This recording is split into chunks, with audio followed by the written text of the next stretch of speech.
Comment l'insécurité, principalement le terrorisme, affecte la santé financière et économique du Burkina Faso? Mesdames et messieurs, bonsoir et bienvenue dans ce numéro de Dossier Brûlant consacré à la résilience des entreprises locales et à la relance de l'économie burkinabé. L'impact des attaques terroristes sur le secteur privé est lourd de conséquences, peu de recouvrement des recettes, peu de création d'entreprises, peu de création d'emplois, baisse du taux de croissance et de développement. Mais jusqu'à quel point le secteur privé burkinabé est affecté? Nous avons ciblé principalement deux secteurs qui sont affectés par l'insécurité. Il s'agit de l'hôtellerie et les BTP, les bâtiments et travaux publics. Certains acteurs du bâtiment et des travaux publics n'arrivent plus à exécuter les marchés dans les régions touchées par le terrorisme. Pour en parler, sur ce plateau, je suis en compagnie de trois invités. Je m'en vais vous les présenter. Je vais commencer par ma gauche. Issa Larba Koubiagda, bonsoir. Bonsoir. Vous êtes enseignant-chercheur à l'université Thomas Sankara et vous étiez anciennement coordonnateur du bureau d'analyse et des études stratégiques du ministère de l'économie, des finances et du développement et vous êtes l'actuel directeur général de l'économie et de la planification, la DGEP. Exact. Vos vis-à-vis, à ma droite, Martin Sawadogo, bonsoir. Oui, bonsoir. Entrepreneur dans les BTP. Vous êtes le vice-président général de la Confédération générale des entreprises du Burkina Faso.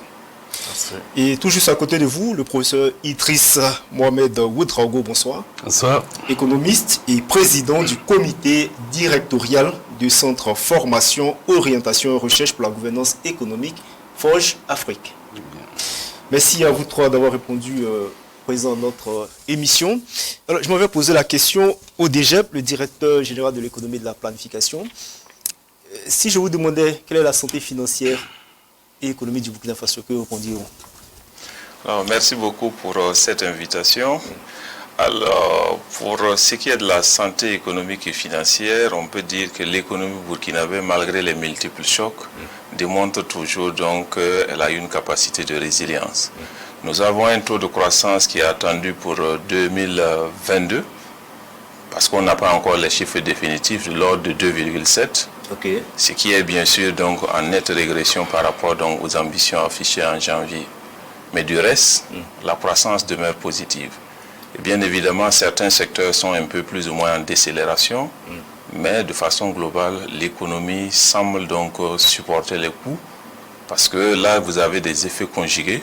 Vous avez certainement la crise sécuritaire, mais vous avez bien sûr donc les effets pervers donc de la crise sanitaire qui demeure, et vous avez l'impact donc de la crise russo-ukrainienne donc sur l'économie nationale. Donc par conséquent, vous avez toujours donc un ensemble de phénomènes qui ne permet pas à l'ensemble des acteurs économiques de s'exprimer en pleine potentialité, et ce qui fait donc que l'économie se retrouve donc dans une situation en deçà de la moyenne des 15 dernières années. Et vous dites que l'économie est résiliente. Alors je vais revenir un peu sur ce que le ministre a dit au sorti d'un des conseils des ministres. Il a dit que la croissance économique a connu une baisse, et je vais parler du ministre de l'économie, une baisse de 4,2% en 2022. Pour le commun des Burkinabés, c'est vrai que vous avez parlé de résilience de l'économie. Que doit-on comprendre justement par une baisse de 4,2%? Alors, donc, la notion de 4,2% de baisse, c'est par rapport à nos prévisions de départ. Nous avions donc effectivement en janvier projeté effectivement un taux de croissance de l'ordre donc de 6,7% pour 2022. Ça, c'était donc les estimations attendues pour 2022. Mais au regard donc des différents chocs que l'économie a connus, en réalisation, nous sommes donc en train de penser que nous allons tourner autour donc de 2,5-2,7%.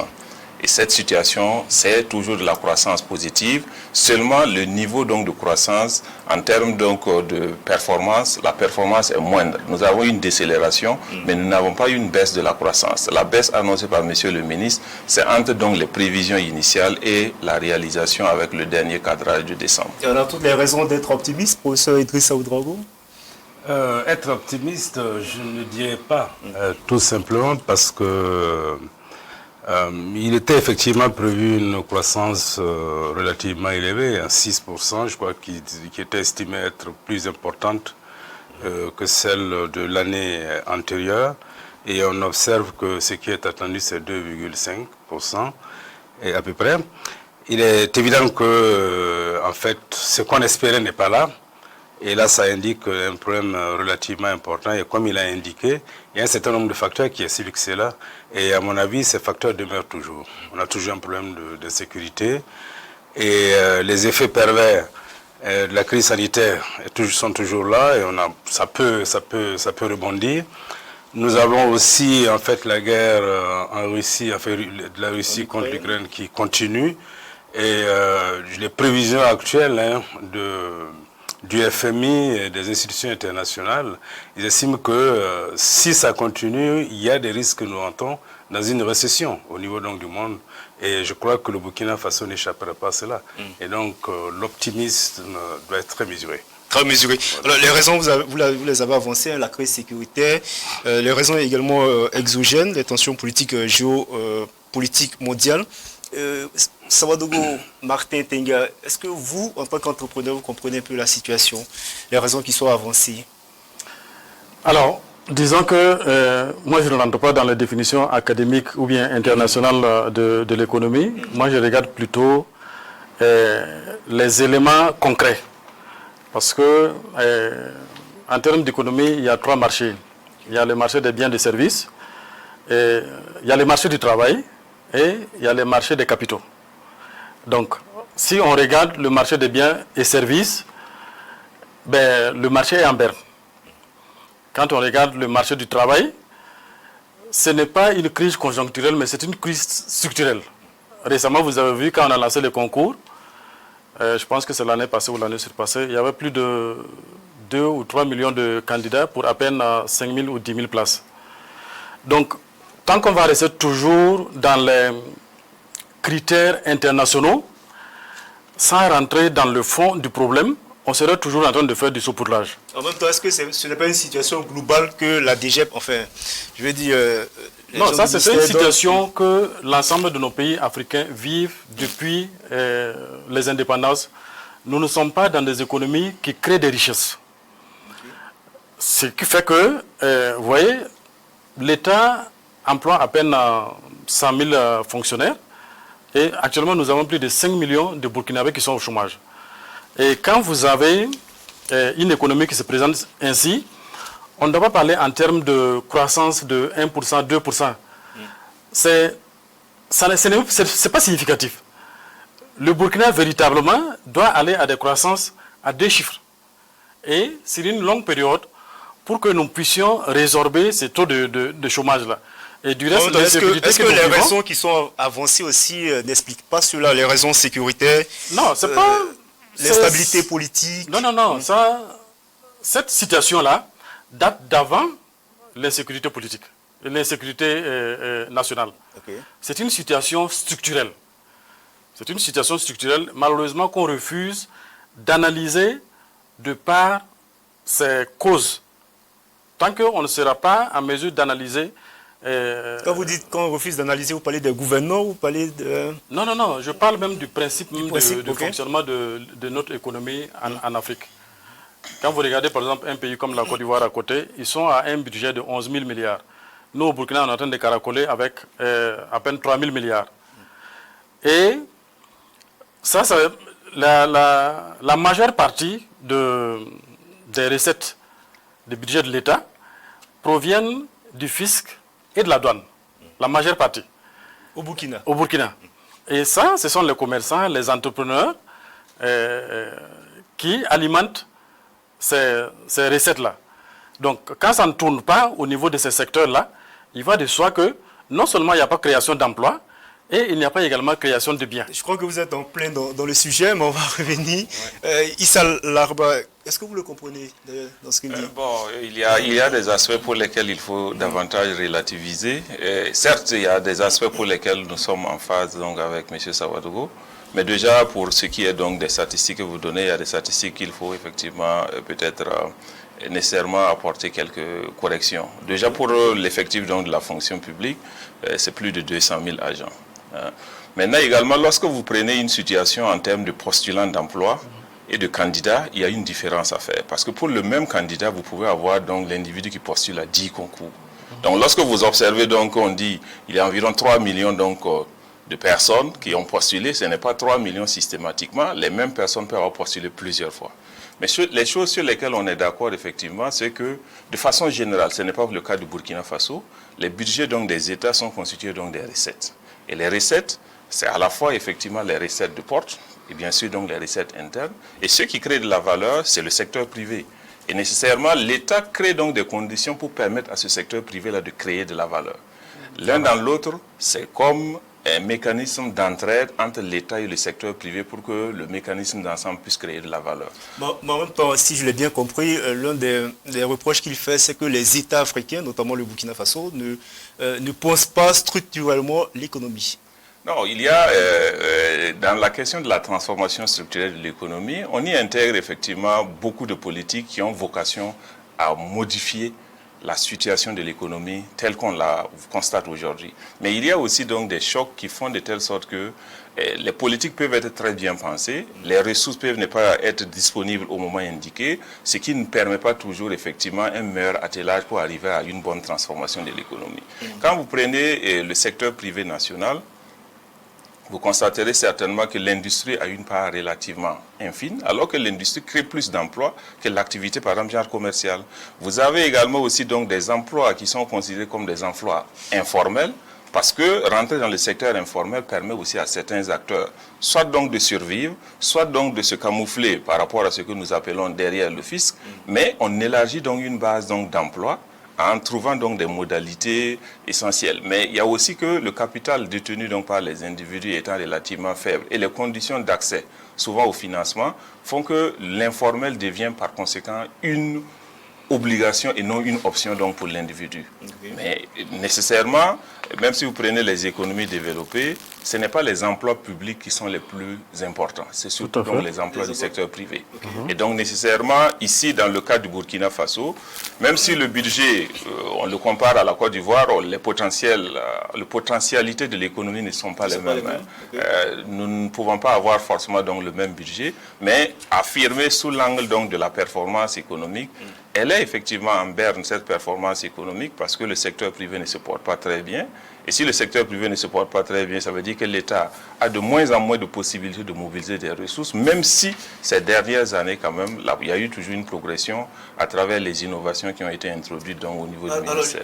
Avant que le professeur ne prenne la parole, jusqu'à quel point le secteur privé aujourd'hui est affecté par l'insécurité? Alors, il y a des domaines, il y a des secteurs pour lesquels, effectivement, l'insécurité est très prenante. Et ça fait de telle sorte que ces secteurs-là sont pratiquement donc, dans une situation assez difficile. Si vous prenez, par exemple, genre, le secteur de l'hôtellerie, du tourisme, pour certaines zones, on n'y arrive même plus. Donc, par conséquent, les touristes ne peuvent pas y aller. Même quand vous prenez le tourisme récepteur, des expatriés qui viennent au Burkina Faso, il y a de moins en moins, effectivement, donc, des entrées. Et ces entrées-là, l'absence des entrées, impacte directement le secteur de l'hôtellerie et du tourisme. Le secteur du BTP, qui est le secteur de M. Sawargo, est aussi impacté. Vous savez, nécessairement, lorsqu'on le reprend sous cet angle-là, on peut l'analyser aisément. L'État est le seul, par exemple, genre, qui commande donc ce genre d'infrastructures. Quand vous prenez le secteur privé national, très peu d'entreprises nationales ont des demandes donc adressées au secteur privé de l'ordre des milliards. Seul l'État peut, par exemple, genre, dans le domaine des infrastructures, mettre environ 30 milliards pour qu'une entreprise puisse répondre donc à la commande. Mais c'est la vocation de l'État à susciter l'investissement privé pour répondre et créer donc des besoins pour l'ensemble de la population. Oui, en fait, je voulais réagir par rapport à une expression qu'il a employée quand il parle d'entraide État, secteur privé. En fait, il ne faut pas que la chose soit perçue comme ça. C'est parce que le paradigme même est biaisé que nous n'arrivons pas à développer les secteurs privés. On a comme le sentiment que l'État fait comment dirais-je, l'entraide, je reprends le mot, au secteur privé. Ce n'est pas de l'entraide, il s'agit de partenaires.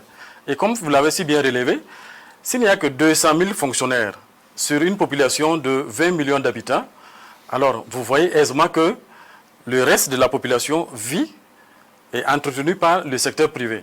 Vous avez dit quelque chose de très important, que c'est l'industrie qui permet de créer le plus grand nombre d'emplois.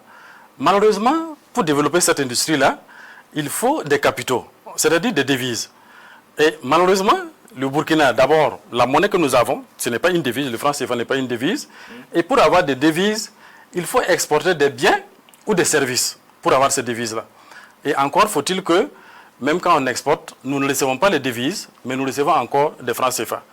Donc, c'est vrai, comparaison n'est pas raison, j'ai pris l'exemple de la Côte d'Ivoire, mais quand vous regardez avec le Maghreb, où nous envoyons des étudiants pour se faire former, vous regardez par exemple la Tunisie, qui n'est qu'un petit pays, à peine 11 millions d'habitants, mais il a 3 à 4 fois le budget du Burkina, et ils ont un secteur industriel relativement développé, parce qu'il faut importer des machines, des outils et de la technologie, et ils arrivent à le faire, parce que quand ils exportent, ils reçoivent des devises.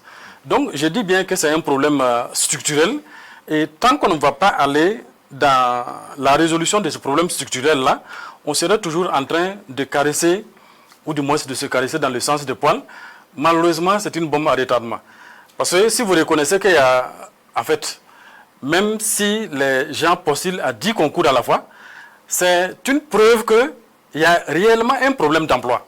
Sinon, il n'y a pas de raison qu'une seule personne postule à plusieurs concours. Voilà. Donc, il faut véritablement qu'on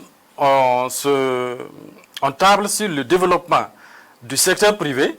Malheureusement, il y a beaucoup d'entraves, que ce soit administratif, que ce soit fiscal, que ce soit bancaire. Et je vois qu'on est en train de relire certains textes, dont la loi 77, je crois. On va revenir là-dessus. Donc, il faut réellement que... parce que depuis les indépendances jusqu'à maintenant, il n'y a pas un décollage réel. Il n'y a pas un décollage réel. Nous n'avons pas un tissu économique réel à tous les niveaux. Quand nous regardons le secteur des services... Et là, c'est la faute des gouvernants, vous voulez dire? Oui, parce que tant que le problème n'est pas posé avec une certaine audace, on ne trouvera pas de solution. Okay. Dans certains pays, déjà quand le taux de chômage avoisine 10%, c'est un scandale. Ici, nous sommes à près de 50%. Professeur, vous voulez réagir? Non, je voudrais dire que autant il dit que l'État, ce n'est pas une question d'entraide, autant il faut comprendre qu'en réalité, et dans notre pays, dans nombreux pays, j'allais dire, où on dit que nous sommes dans des économies de marché, en fait, il y a une complémentarité entre l'État et le secteur privé. C'est plutôt la complémentarité qui existe. Et donc, il n'y a pas que l'État veuille aider. L'État appuie, l'État crée des infrastructures ou les conditions nécessaires pour que le secteur privé se développe. Okay. Et là où le secteur privé ne peut pas faire, il y a ce que nous appelons les biens publics, le secteur privé n'a aucun intérêt à y aller. Et c'est pourtant utile pour le développement du secteur privé. En ce moment-là, effectivement, l'État s'investit là-bas. Donc il n'y a pas... Et à mon avis, dans cette affaire-là, j'ai le sentiment qu'au-delà même du fait que ces relations entre État et secteur privé doivent être relativement renforcées. Mais la question du développement, ou plutôt structurel de notre économie, dépend fortement du secteur privé, en réalité. Okay. Parce que quand vous regardez la structure de nos économies, nous constatons, et je crois qu'on est tous d'accord là-dessus, vous l'avez tous les deux dit, qu'en réalité, on a un problème du côté industrie, du secteur tertiaire. Or, c'est là réellement que les choses se passent le mieux. Et quand vous regardez la façon dont notre économie s'est transformée, en fait, on est parti du primaire au tertiaire directement. Enfin, c'est le secondaire, je voulais dire que c'est le secondaire qui est plus essentiel plutôt. On est parti du primaire au tertiaire directement, sans passer par le secondaire qui est le plus essentiel et le plus important. Et ça fait quand même qu'on a une situation atypique dans nos pays. Et à mon avis, là, je crois que c'est le secteur privé qui n'a pas su jouer le jeu. Parce qu'en réalité, il faut quand même que l'on sache que si l'on veut participer au développement d'un pays, c'est justement dans le secondaire qu'il faut travailler. On va peut-être revenir sur la question de ce qu'il faut faire actuellement. Oui, quand je constate, le deuxième moment. Voilà.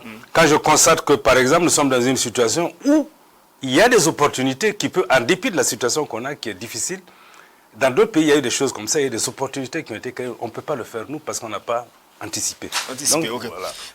Alors, déjà, enfin, Issa Larba Kobiaga, j'ai lu votre note de conjoncture 2023, janvier, votre rapport de suivi des indicateurs de l'économie et du développement. Il est mentionné à la page 20, je crois, au niveau de l'opinion des chefs d'entreprise. Pour le trimestre à venir, je cite le rapport, les opérateurs économiques sont assez optimistes. J'insiste sur le mot également, ils s'attendent, les opérateurs, à une augmentation de la production, des recettes, des tarifs appliqués avec une détente de la trésorerie pour le trimestre à venir. Cela s'entend de janvier à mars. Est-ce qu'il y a des notes d'optimisme par rapport justement à l'opinion de ces chefs d'entreprise? Oui, les questions d'optimisme annoncées par les opérateurs économiques sont liées un peu plus ou moins à tout ce que l'État est en train d'engager comme mesure pour améliorer la question sécuritaire au niveau national. Mais en même temps, cet optimisme-là est lié aussi à des anticipations qu'on peut qualifier aussi toujours d'optimisme de l'amélioration de la situation à l'international. Le professeur venait de le relever. Le dernier rapport du FMI, effectivement, qui est sorti en fin janvier, tablait sur le fait que les perspectives peuvent être relativement moins intéressantes. Mais quand cela ne tienne, en fait, on a au niveau mondial des chocs qui peuvent être tels que certaines économies vont effectivement ressentir directement, d'autres économies, notamment les économies en développement et les économies émergentes, arrivent souvent à faire le contrepoids. Et cela rejoint ce que le professeur proposait. En même temps qu'il y a une crise, c'est une opportunité de saisir des segments pour lesquels avant l'importation était l'option. Mais lorsque la crise vient et que l'importation n'existe plus, c'est l'opportunité donnée au secteur privé d'occuper ces segments-là en produisant les biens et services essentiels auxquels les Burkinabés sont habitués et ils en ont besoin, mais dont ils ne peuvent plus en trouver ou dont, du moins, le renchérissement des coûts à l'international fait qu'on ne trouve plus le produit sur le marché. Alors là, je me retourne vers un entrepreneur, d'abord pour avoir son opinion, et en même temps, est-ce que dans cette situation de crise, les entrepreneurs et le secteur privé peuvent saisir l'opportunité de produire les biens et services si d'aventure on n'arrive pas à importer? Bon, j'aimerais que je me donne un exemple. Parce que, en fait, pour produire, il faut développer une industrie. Alors que vous savez que dans la sous-région, nous sommes le pays qui a l'électricité la plus chère. Et c'est l'énergie, quand on dit industrie, c'est l'énergie. Ça, c'est le premier élément. Le deuxième élément, c'est les moyens de production, les outils et les équipements de production. Et le troisième élément qui est le plus déterminant, et là où je rejoins le professeur, c'est le capital humain. Alors que, c'est vrai, il y a 20 ou 30 années de cela, le secteur privé était relativement occupé par des gens d'un certain niveau d'instruction. Mais malheureusement, jusqu'à présent, ce sont les meilleurs qui arrivent à s'en sortir. Et ceux qui sont formés dans nos universités et dans nos écoles, en réalité, ils n'arrivent pas à s'intégrer. Je crois que quand vous regardez au niveau de la Chambre de commerce, les statistiques montrent que les étudiants, ou du moins les chefs d'entreprise qui ont le niveau licence, sont ceux qui sont le plus inaptes à gérer des entreprises. Ceux qui arrivent à s'en sortir aujourd'hui, ce sont encore ceux qui ont un niveau d'études et d'instruction relativement bas. Pourquoi? Parce qu'il y a quelque chose de très important qui ne dit pas son nom au niveau de l'État. Moi, ici, par exemple, dans le secteur privé, il y a 25 ans, il y a plus de 25 ans de cela, quand je prends un élément, dans les années 94, pour avoir un marché de l'État, il suffisait seulement d'avoir l'agrément comme fournisseur de l'État et les pièces administratives. Et au fur et à mesure qu'un certain nombre d'entrepreneurs arrivaient à acquérir du matériel, arrivaient à acquérir de l'expérience, on a introduit un certain nombre de clauses dont les agréments techniques, dont les références techniques, les chiffres d'affaires, qui font que quand on regarde, ce sont toujours les mêmes entrepreneurs qui sont en train de faire du travail. J'ai l'occasion de discuter avec beaucoup de jeunes entrepreneurs. Oui, les jeunes entrepreneurs aujourd'hui ne peuvent pas s'insérer dans le marché, le marché public, dans la commande publique. Ils ne peuvent pas. Parce que c'est fait à dessein. Et ça me fait un peu... Vous dites que c'est l'État qui... Oui, c'est l'État qui le fait. Avec les opérateurs économiques. Oui, c'est l'État avec les opérateurs économiques. C'est fait à dessein. Et en même temps, quand je regarde que c'est le même État qui prétend lutter contre la corruption, alors que c'est le même État qui fabrique les clauses corruptogènes. vous avez vu les infrastructures qui sont réalisées au cours des 20 dernières années, sont des infrastructures médiocres. Jusqu'à aujourd'hui, nous avons des bitumes réalisés par l'entreprise Umaru Kanazoe qui sont toujours en bon état, notamment la route Ouagakaya. Mais on a vu récemment la route de Koudougou qui est réalisée par une entreprise tunisienne, mais qui n'a même pas tenu 3 mois. Donc, la route Kaya est toujours en bon état? Oui, la route est toujours en bon état. Okay. Donc, il y a d'abord la qualité de la formation. Le président Roch l'avait souligné à l'époque. J'ai été satisfait de voir que le président Traoré est également parti à l'université. Mais, et je suis très content qu'il y ait des professionnels sur le plateau ce soir, il faut qu'on change les curricula. Parce que la plupart des étudiants diplômés qui sortent, ils ne sont pas aptes, premièrement, à s'insérer dans le marché de l'emploi. Et ensuite, quand vous les prenez, ben, ils ne savent pas quoi faire. Et on va revenir plus profondément au niveau de votre secteur. Ils n'arrivent pas à s'en sortir. Mais je m'en vais poser la question au directeur général de l'économie. C'est vrai qu'il a relevé un aspect très important, le niveau d'instruction des opérateurs économiques. Est-ce qu'on peut voir justement en cela le fait que notre économie n'est pas assez dynamique dans le secteur privé, cela s'entend, au niveau du secteur secondaire? Bon, Parce qu'il a aussi relevé beaucoup d'aspects, mais j'aimerais... Oui, bon, il y a des statistiques pour lesquelles je ne peux pas confirmer, parce que théoriquement, il est inadmissible de penser que quelqu'un, lorsqu'il se forme davantage, il devient moins apte à assurer. Mais nous sommes d'accord sur un principe, c'est l'adéquation donc entre l'offre de formation et les besoins de l'économie. Okay. Lorsque vous avez une économie qui a besoin de tâcherons, qui a besoin par exemple de peintres, et une économie qui a besoin de mécaniciens spécialisés, et vous formez peut-être donc des géographes, des littéraires ou des économistes, là, il y a effectivement une inadéquation qui peut faire donc que sur le marché du travail, momentanément, il y a forcément donc plus de chômage. Mais maintenant, lorsque vous prenez l'individu qui a été formé, et que vous le mettez donc dans le dispositif, en lui donnant donc tous les éléments nécessaires, a priori, il doit être suffisamment productif. La formation, tous les éléments nécessaires. Bien sûr, parce que en fait, quand vous prenez une formation universitaire, comme son nom l'indique, c'est une formation universelle. On lui donne donc pratiquement tous les rudiments, lui permettant de répondre aux besoins présents, mais de pouvoir inventer des solutions dans l'avenir. Comparativement à quelqu'un qui a appris dans le tas, il a des solutions effectivement qui semblent être pertinentes, mais basées sur son expérience. Lorsqu'il est face à une difficulté nouvelle, il n'est pas toujours évident qu'il arrive effectivement à apporter les solutions. L'un dans l'autre.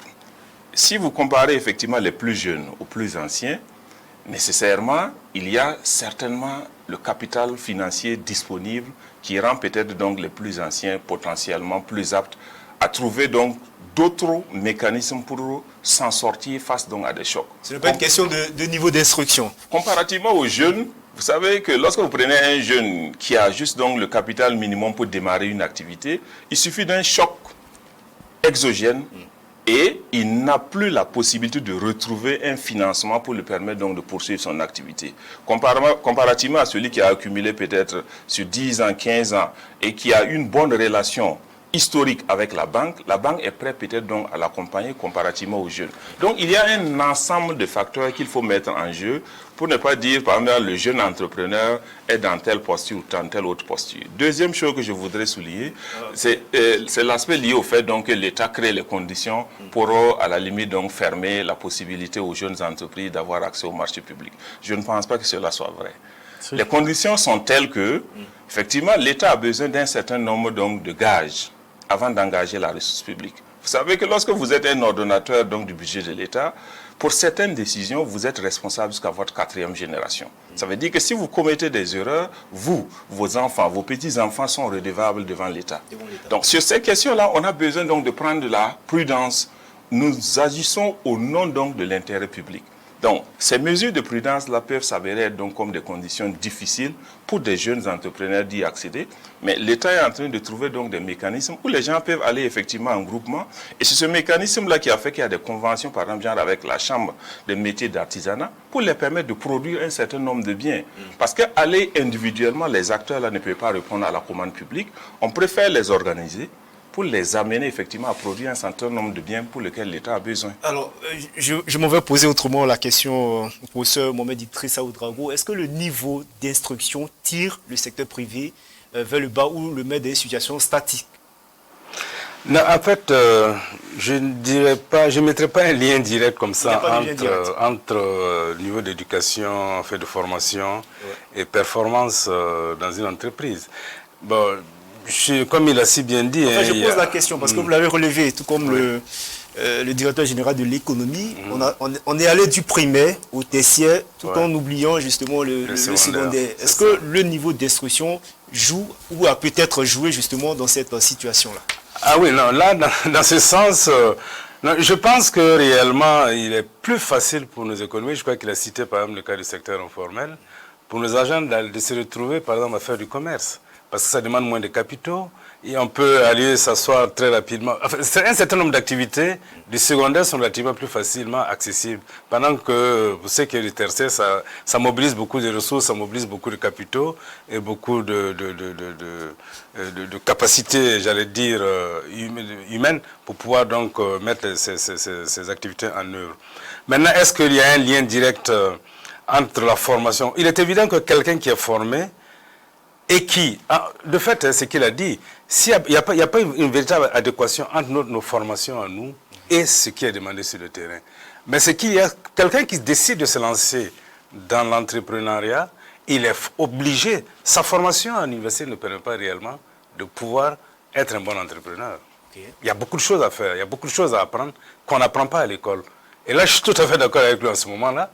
Quelqu'un qui a travaillé et qui a appris sur le tas a certainement certaines capacités, certaines facilités à pouvoir gérer un certain nombre de choses. Mais il y a des limites par rapport à quelqu'un qui a une formation, qui a un niveau et qui va apprendre. Je pense que si on les met ensemble, il apprend sur le tas, il sera certainement beaucoup plus performant. Et je crois que quoi qu'on dise, la formation de base est quand même très utile. Très utile. Pour, Alors, Martin, on va revenir dans le sujet, notamment sur la situation financière ou économique de votre secteur, les BTP. Quelle est la situation? Alors, comme il a si bien dit, dans le BTP, c'est l'État qui est le principal, comment dirais-je, le principal client. Après l'État, il y avait les mines. Mais malheureusement, la plupart des mines également sont en train de fermer. Et là encore, pour les mines, c'est temporaire. Sinon, le principal client, c'est l'État. Et il se trouve que, y a des secteurs, il y a des parties du pays où on ne peut pas aller. Donc actuellement, il y a des chantiers qui sont en souffrance. Et c'est même encore plus grave, parce que il y a certaines localités où, si vous avez un marché, les banques refusent complètement de vous accompagner. Malheureusement, l'État ne peut rien, parce que l'État ne peut pas donner des instructions aux banques privées. Donc, ce qui fait que, bon, malheureusement, la plupart des entrepreneurs burkinabés sont en train de s'exiler. Beaucoup sont en Côte d'Ivoire, au Togo et puis au Bénin. Ah bon? Oui. Et au Niger aussi. Donc, il y a vraiment, à part quelques-uns de grandes entreprises qui avaient des commandes plus ou moins régulières avec l'État, la plupart des entreprises sont en train de mettre la clé sous le paillasson. Tout simplement parce que nous sommes dans une situation difficile, mais malheureusement, nous avons des textes rigides. Et pendant les 7 ans, on n'a pas... Je crois qu'on pensait que le terrorisme, c'était quelque chose de conjoncturel qui allait passer rapidement. Donc, on n'a pas pu s'adapter pour alléger la tâche au secteur privé. Et là, il a dit quelque chose également de très important, parce que, en parlant de la formation, quand il disait que, en fait, normalement, ceux qu'on forme doivent être capables d'inventer. Et c'est là où se trouve réellement le problème. Ah bon, le gars. Oui, nous avons des diplômés qui ne sont pas capables d'inventer. Sous réserve de l'approbation du professeur, vous savez, au Burkina, on a plus de 1000 enseignants-chercheurs, mais qui ne sont même pas connectés au secteur privé. Ils sont dans des instituts, ils font les recherches, mais le plus souvent, ce sont des recherches fondamentales. L'application avec les entrepreneurs, il n'y a pas cette connexion-là. Ok. Donc, vous voulez dire qu'ils sont plus dans la théorie, c'est ça? Non, ce n'est pas qu'ils sont dans la théorie. Il y a certainement de bons chercheurs. Ok. Mais quand il y a des chercheurs qui trouvent... Moi, j'ai discuté avec un chercheur qui a du mal à mobiliser des fonds de 3 millions. Les fonds que l'État les donne, c'est insignifiant. Même pour les recherches fondamentales, ça coûte relativement cher. Et quand vous voyez la précarité dans laquelle se trouvent ces enseignants chercheurs-là, ben, ça va de soi qu'aucun étudiant ne veut aller là-bas.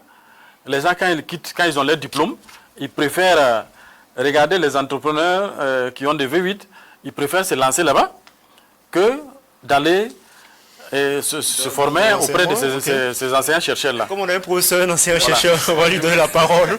Par rapport à la relation entreprise-recherche, je pense qu'il ne faut pas jeter l'anathème sur l'enseignement ou la recherche de façon générale, parce qu'en réalité, il est évident que même nous, en tant que chercheurs, nous pensons que quand vous trouvez quelque chose, surtout ceux qui sont dans les sciences, l'application en général, c'est les entrepreneurs qui finissent par pouvoir appliquer ça sur le terrain et dans les entreprises. Mais ce qu'il faut retenir, parce que le paradoxe dans nos pays, c'est que quand on fait de l'enseignement de la recherche, on est en général public. On est en général dans le secteur public. Dans le secteur public. Il y a un certain nombre d'universités privées qui commencent à faire de la recherche. Mais si vous regardez ailleurs, toutes les bonnes entreprises dans le monde, les grandes entreprises, notamment les entreprises occidentales, ont un département recherche et développement qui recrute des grands chercheurs, qui recrute de très haut niveau.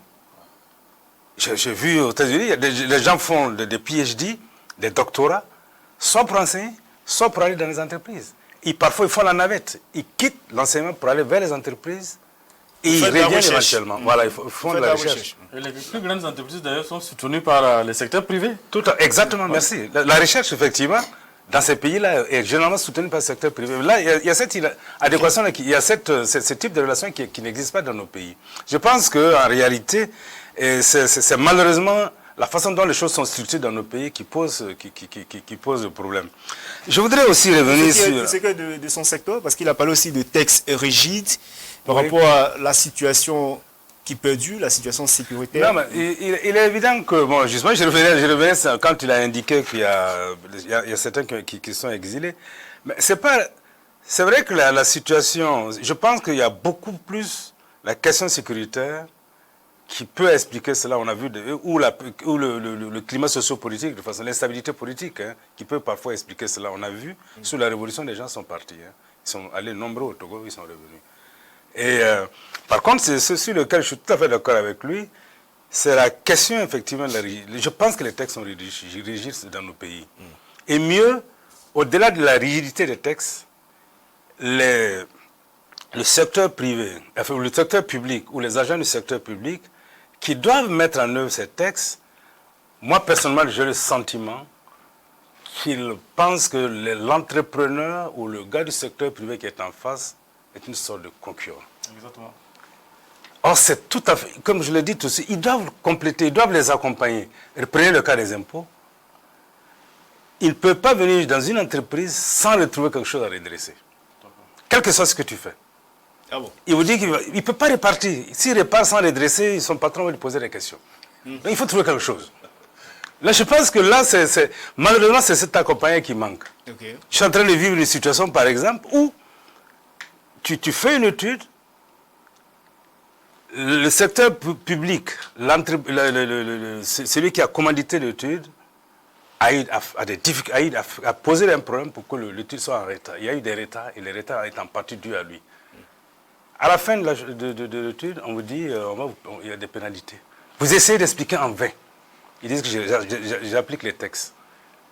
Comme si les textes, il faut les lire et essayer de l'adapter à la situation et de comprendre celui qui est en face. Alors, malheureusement. Je crois qu'on a un répondant. Vous allez revenir. Je crois qu'il y a le directeur général de... Bon, juste une seconde. Allez-y très rapidement. Il y a une étude, par exemple, qu'on a menée dans le secteur de BTP et qu'on a transmis au gouvernement, qui montre que les agréments techniques ne servent absolument à rien du tout. Et ici, dès que vous créez votre entreprise... Par vous, la Confédération? Oui, par les syndicats nationaux des entreprises du BTP. Okay. Et, comparaison n'est pas raison, mais quand vous regardez chez nos voisins, l'agrément technique n'est pas obligatoire, mais plutôt il confère des avantages. Donc, vous pouvez soumissionner, même si vous n'avez pas l'agrément technique. Du coup, un jeune qui vient de créer son entreprise aujourd'hui, dans ces pays-là, le lendemain, il peut soumissionner. Mais par contre, si c'est au Burkina, il faut qu'il poursuive son agrément technique et ça prend minimum 6 mois. Et pendant ce temps, on vous dit que vous devez déclarer au moins une personne au niveau de la CNSS. Vous devez payer au niveau des impôts pour avoir des associations fiscales chaque mois. Donc, ce n'est pas... Il n'y a pas une volonté manifeste au niveau de l'État d'accompagner le secteur privé et d'alléger leur fardeau. Alors, je me retourne là vers le représentant de l'État, le directeur général de l'économie et de la planification. Vous les avez bien entendus, il y a beaucoup de récriminations, de reproches justement à l'endroit de l'État. Et en même temps, je crois, sur le rapport du syndicat des entrepreneurs du BTP, il y a aussi l'Union des entrepreneurs du Burkina qui avait fait un diagnostic de la situation. C'était en mai 2022 qui parlait beaucoup de l'arrêt des activités, le retard dans l'exécution de travaux, mais également de l'augmentation des prix de matériaux. Vous savez que cela va tous ensemble. Et est-ce que dans cette situation sécuritaire très prononcée où les entreprises de BTP n'arrivent plus à exécuter les marchés dans les zones rouges, est-ce que l'État ne devrait pas justement alléger la tâche aux entrepreneurs? Alors, merci bien. Et peut-être que vous allez répondre à la question. Oui, aux préoccupations sur le fait donc... s'il y a une concurrence entre le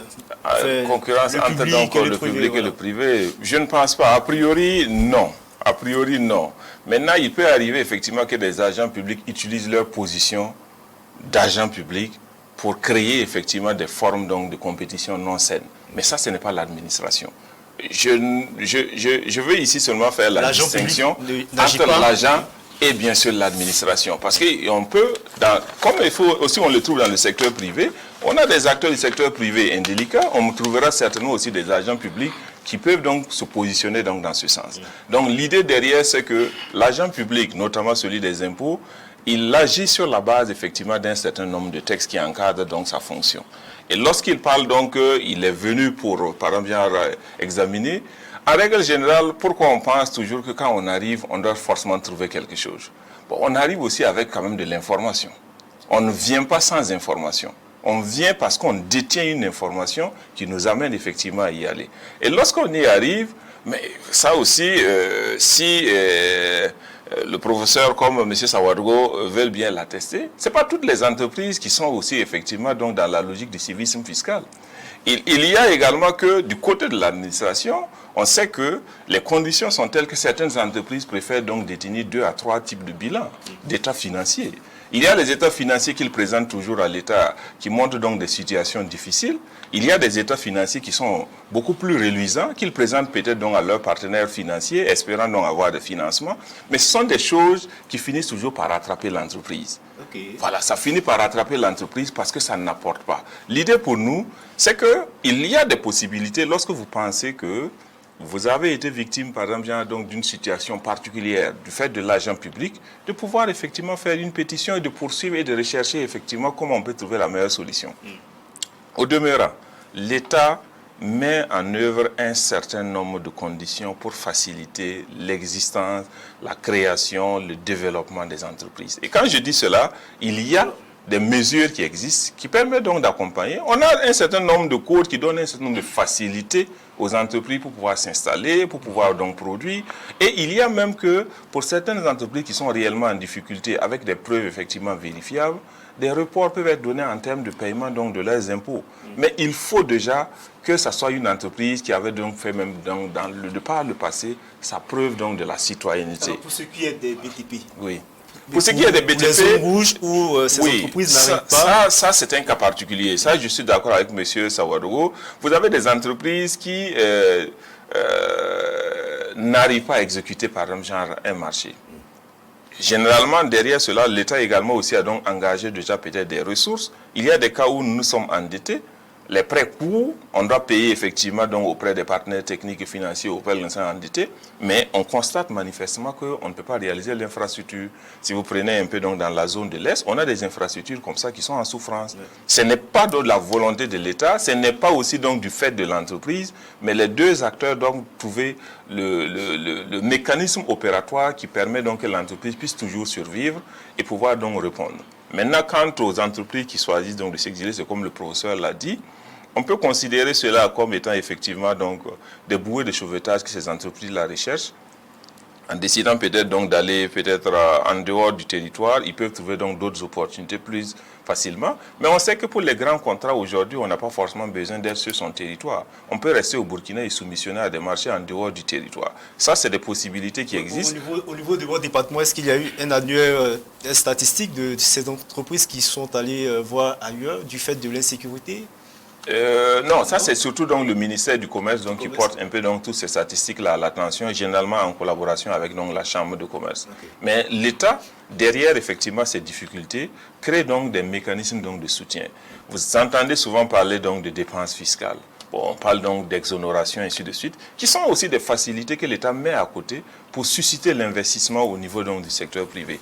Nous sommes conscients d'une chose, il nous faut un secteur privé fort pour permettre à l'État de mettre à la disposition de l'ensemble des Burkinabés les biens nécessaires donc, pour que nous ayons un développement harmonisé. Lorsque le secteur privé souhaite avoir donc des personnes compétentes, bien formées, mais il faut donc qu'il y ait des ressources, parce que celui qui assure donc ce bien public-là, qu'est l'éducation, c'est l'État.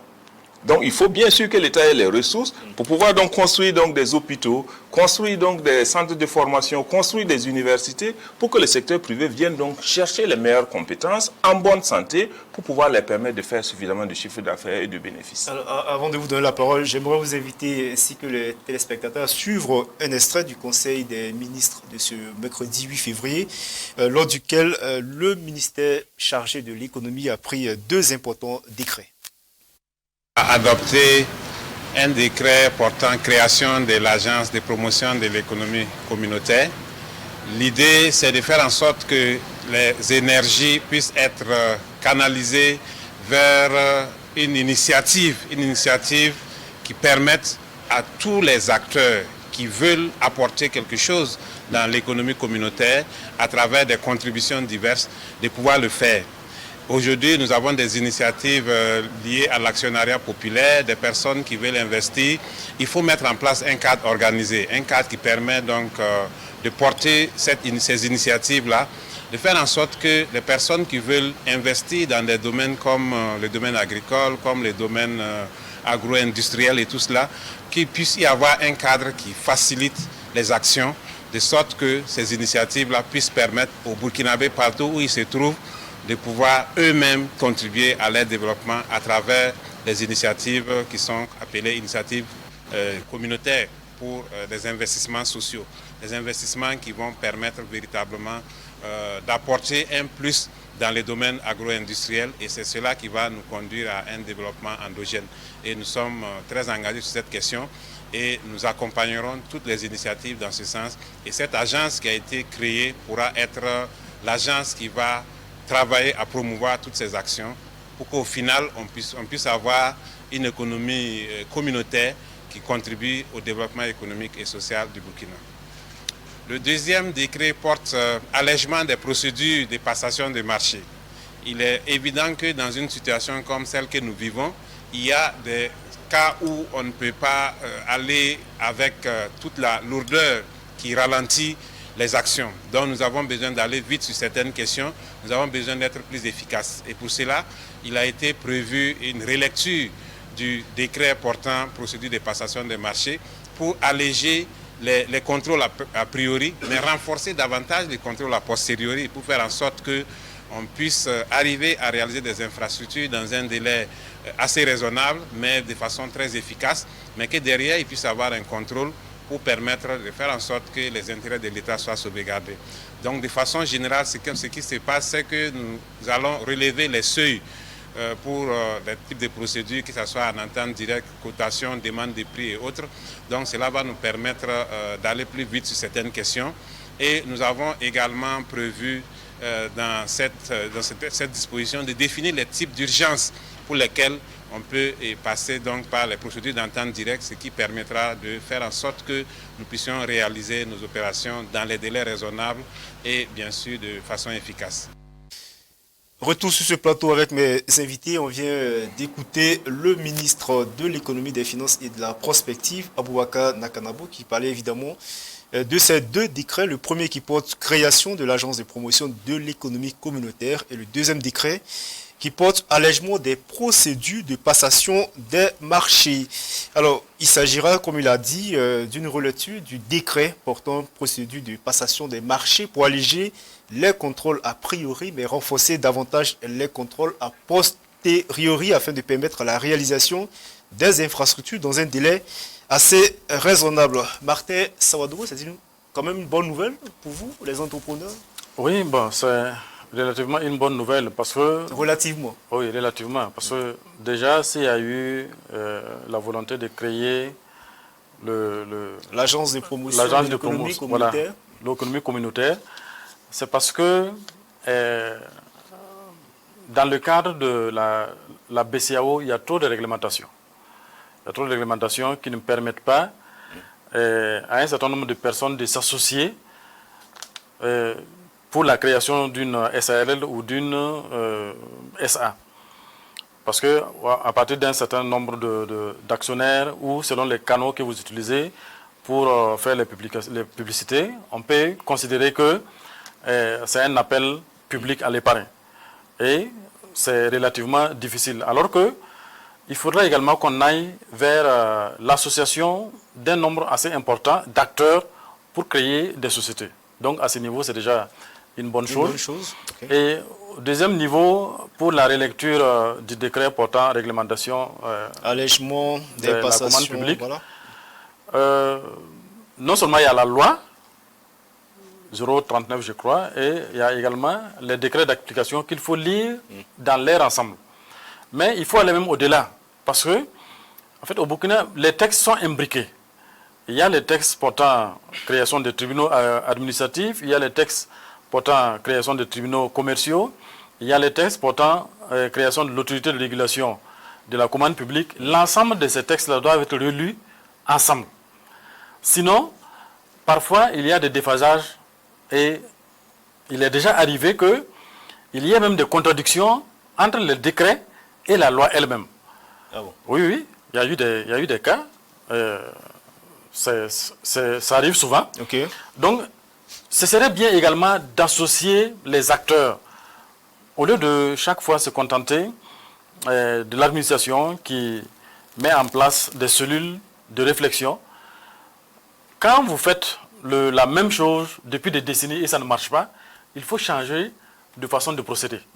Voilà.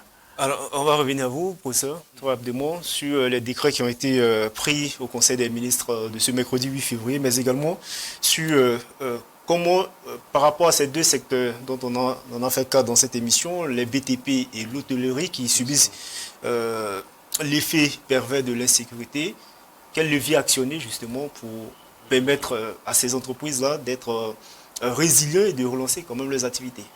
D'accord. Bon, par rapport à ces différents décrets, d'abord sur celui des marchés publics, je dirais que, a priori, en fait, ce qui est proposé pourrait être efficace et profitable, en fait, au secteur privé. Mais bon, personnellement, ce que je pense, en fait, de ce qui se passe en général au Burkina Faso, c'est qu'on a de très beaux textes en général, mais on les applique très rarement. En fait, on fait des choses qui, dans la structure, dans la façon de faire, les propositions qui sont faites, les textes qui sont sortis, qui sont proposés, sont de très bons textes, mais la mise en œuvre pose problème. Parce qu'il y a des acteurs qui, en fait, cherchent toujours à profiter, en réalité, en fait, de la situation pour pouvoir à leur propre compte, et on revient donc à la question de la corruption. La corruption. Concurrence, la corruption, voilà. Voilà. Donc là, j'espère bien qu'il y aura des possibilités de mettre en œuvre donc cela. Économie communautaire, bon, là, à mon avis, je pense que ce sont des démarches innovantes qu'il faut peut-être voir comment ça pourrait effectivement être mise en œuvre dans le cadre de notre pays. Mais il faut se dire que nous sommes dans une situation où il faut innover, il faut trouver d'autres façons de faire pour pouvoir relancer l'économie. Parce que, je le disais tout de suite, tant bien dans les BTP que au niveau donc de l'hôtellerie, tourisme hôtellerie. Bon, le problème essentiel, c'est l'insécurité. C'est ça qui, en fait, pose un problème majeur à ce secteur. Comment trouver des opportunités dans ce climat d'insécurité qui n'est pas quand même propice aux affaires? Pas du tout, pas du tout. Déjà, effectivement, il faut rétablir la sécurité. Ça, c'est vraiment la première des choses à faire. Et sinon, en fait, on pourra rien faire de particulier. Mais je veux dire que il faut peut-être voir dans quelle mesure on peut mettre des activités en œuvre. Je crois qu'on a des zones quand même qui sont relativement vivables, si on peut parler en ces termes, dans lesquelles on peut essayer de voir qu'est-ce qu'on peut mettre en œuvre sur place. Par exemple, j'ai vu, je ne sais pas si effectivement c'est... Rapidement, professeur. Ouais, j'ai vu qu'on nous a proposé, on nous dit par exemple qu'il faut faire l'agriculture hors sol par exemple. Ça peut se faire en ville. Ça peut se faire dans les zones où nous avons des possibilités de pouvoir nous mouvoir. Il y a plein de choses comme ça innovantes qu'on peut mettre en place. Voilà. Martin, c'est quelque chose qui me tient à cœur, parce qu'il a parlé par rapport aux recommandations, il faut qu'on aille vite. Par rapport au civisme fiscal, je voulais simplement rebondir pour dire que, en fait, c'est pas pour rien qu'à chaque fois, les impôts, la douane, la police et les marchés publics sont les plus épinglés par la LCE. En réalité, ce sont des textes qui obligent à la corruption. Vous prenez un cas simple, les différents opérateurs extérieurs qui viennent s'installer au Burkina exigent d'abord qu'on vote un code. Il y a eu d'abord un code minier qui exonère ces entreprises-là à la TVA à 5%, et le BIC à la moitié. Donc, moi, je pense qu'il faut appliquer systématiquement ces mêmes facilités à l'ensemble des entrepreneurs.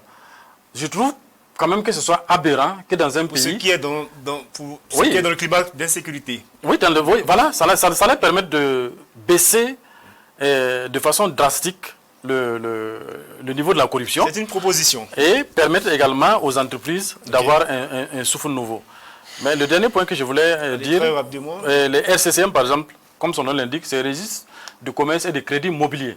Mais jusqu'à présent, ce document-là n'est pas valable en banque pour avoir un crédit mobilier. Donc, ce serait intéressant également que l'État se penche sur ça pour permettre aux jeunes entrepreneurs de se faire prévaloir seulement de leur SCCM pour avoir un crédit mobilier. Vous l'avez relevé aussi, l'État ne peut pas agir sur les banques. Ici à l'Arba, Kobiagda, très rapidement, ce sont des propositions justement pour des leviers à actionner pour le secteur privé, notamment les BTP et l'hôtellerie. Qu'est-ce que vous en pensez, très rapidement? Alors non, il y a des propositions qui peuvent être toujours donc examinées à l'aune donc de ce qu'il faut savoir, puisque le préalable effectivement à la mise en œuvre des activités, c'est la sécurité. Et pour avoir cette sécurité, il faut pouvoir donc réaliser un certain nombre de dépenses militaires. Donc, vous avez un mécanisme qui s'entretient. Si l'État n'a pas les recettes nécessaires pour pouvoir donc financer efficacement la défense et la sécurité, on risque donc de rester donc dans une situation assez difficile. Mais je comprends que dans un contexte difficile, il faut créer aussi donc des conditions qui permettent d'avoir un peu comme des soupapes pour les entreprises qui sont fortement impactées. Et le problème dans le cas du Burkina Faso, c'est qu'il y a cette crise sécuritaire, il y a la Covid qui a renchéri les coûts donc des matières premières pour les entreprises, vous avez la crise russo-ukrainienne qui crée davantage de difficultés, il a annoncé effectivement la question donc de l'énergie qui est une préoccupation, mais l'État, dans sa volonté d'accompagner le secteur privé, pense donc qu'il faut travailler davantage sur les infrastructures. À la fois les infrastructures énergétiques, les infrastructures de transport, les infrastructures de communication, qui sont des éléments qui vont venir alléger et créer des conditions propices à ce que nos entreprises puissent davantage produire efficacement et compétir au-delà du territoire national. Merci. Mais les aspects fiscaux peuvent effectivement aussi Merci Issa Larba Kobiagda, directeur général de l'économie et de la planification. Avec nous sur ce plateau également, le professeur Idrissa Mohamed Ouedraogo, économiste et président de Forge Afrique, qui est le centre de formation, orientation et recherche pour la gouvernance économique, et Tenga Martin Sawadogo, qui est vice-président général de la Confédération générale des entreprises du Burkina. Merci. Merci également à toute l'équipe de réalisation, à Philippe Barrault, à Aimé René Bassenga, qui est le chargé de production, à Edmond Koussé, à Wefi Bondé, à Davis Ouedraogo, à Arlette Zouetienga, et puis à Valérie Zongo et Théophane Ouedraogo, et puis à la rédaction en chef. Merci également à vous, chers téléspectateurs. C'est la fin de cette émission. Merci à toutes et à tous de l'avoir suivi. Bonsoir.